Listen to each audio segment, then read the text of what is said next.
Sot për gazetën e shkollës Ozal Press kemi të ftuar nxënësin e shkollës Turgut Ozal Robin Balla. Robin, faleminderit që pranuat ftesën. Ne kemi përgatitur disa pyetje për ty. A mund të ndash me ne kujtimin më të bukur që ke nga kjo shkollë? Së pari, faleminderit ju për ftesën. Sa për pyetjen, për mua kujtimi më i bukur gjatë viteve të mia në Turgut Ozal ka qenë diplomimi minimaturës, ku kisha edhe fatin që ta prezantoja, pasi ishte le të themi një rikujtesë e viteve të bukura të nëntëvjeçares, mbyllja një epoke dhe hapja një epoke të re akoma më të bukur dhe emocionuese. Çfarë është futbolli për ty? A është thjesht një hobi apo diçka më shumë se aq? Shiko, ëndra ime është të bëhem futbollist, prandaj nuk e shoh vetëm si një hobi, edhe prandaj stërvitja ime është akoma më shumë se ç'do bëje për një hobi. Por mendoj që duhet gjej një balans midis stërvitjes, por edhe bashkëtimit me mësimin. Ka qenë mbështetja më e madhe në rrugtimin tënd si futbollist?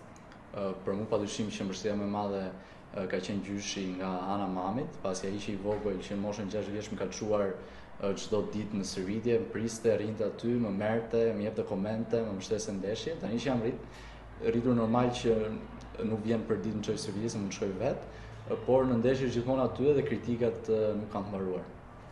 Cili lojtar ndërkombëtar të frymëzon më shumë dhe pse? Shiko, idolli im që i vogël ka qenë gjithmonë Manuel Neuer, edhe se nuk ka lidhje me pozicionin tim, që të mbrojtësit, por le të themi nga fakti që unë jam tifoz i Bayernit dhe i Gjermanisë. Pastaj nëse është një lojtar aktual që më frymëzon jashtëmasë shumë, do të thoya Julian Sheu, që është lojtari kombëtarës tonë, pasi Juli është i çun Tirane, lind dhe rrit në Tiranë, ka mbaruar gjimnazin në Tiranë te Asim Vokshi, dhe është shembulli një lojtar që ka dalë nga kampionati shqiptar, ka luajtur me Kastriolin e Krujës, me Laçin dhe tani luan Poloni, ka kaluar vështirësitë e veta me dëmtime madhore dhe këtë vit shpërtheu me kombëtaren tonë duke qenë lojtari, ndoshta lojtari kryesor i këtyre kualifikuse. Si arrini ta menaxhoni pasionin për futbollin dhe mësimet njëkohësisht dhe a është e vështirë për ty? Nuk është gjëja më e lehtë, por edhe nuk është gjë e vështirë, është gjë që jam mësuar deri tani. Mendoj që nga ana mësimeve më e rëndësishmja është që ta kuptosh mësimin në klasë, ta kesh vëmendje dhe më pas shtëpi ti kushtosh atë kohën e caktuar për të plotësuar mësimet, por edhe për të mësuar ndonjë gjë që ti nuk e kam kapur në klasë.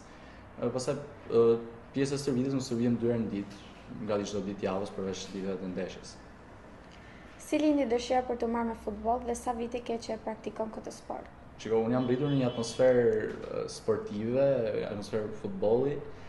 Babi më ka marrë që i vogël në stadium apo duke parë ndeshjet që 4 vjeç me babin dhe shokët e babit. Dhe normal ajo në momentin që ti rritesh pak më shumë transmetohet në një dëshirë për ta luajtur, edhe për ta praktikuar, edhe le të themi unë kam nisur futbollin praktikisht në moshën 6 vjeçare, ku jam futur në ekip herën e parë dhe deri tani pa ndërprerje. Çfarë është diçka që njerëzit nuk e dinë për ty, por ti do doje që ata ta dinin? Shiko, nuk besoj se ka një gjë specifike.